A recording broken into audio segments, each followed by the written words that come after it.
এসো আমাদের সাথে। এই চল তো,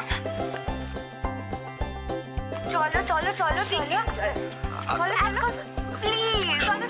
এই চল না আসনা আমি পাক্কা তুমি চলো। ওকে ওকে কোনি চল আই রে চল।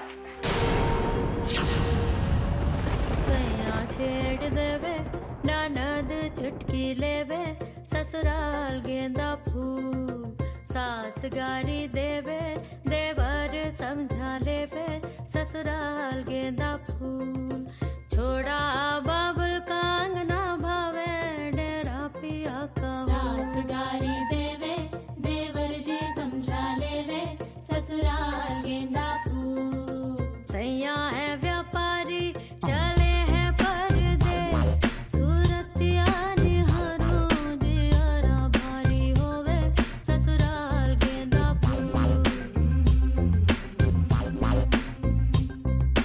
सास गारी देवे देवर जी समझा लेवे ससुराल गेंदा फूल सैया छेड़ देवे ननद चुटकी लेवे ससुराल गेंदा फूल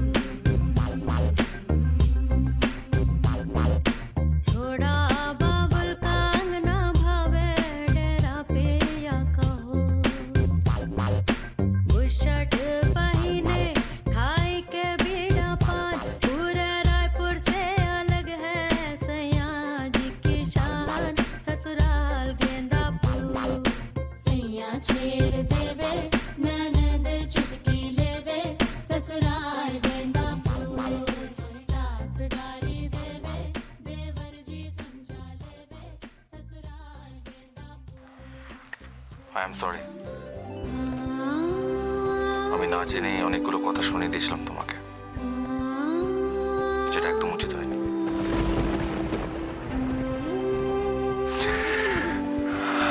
নেক্সট টাইম থেকে আমি তোমাকে আর কখনো একা ছাড়বো না। এরকম পথ থেকে তো একা চলে যায়। একদম ঈশান, কোনোদিনও নিজের ভালোবাসাকে নিজের থেকে দূরে যেতে দিও না। একবার ভালোবাসা দূরে চলে গেলে ফিরে পাওয়া খুব কঠিন। আমি বলছি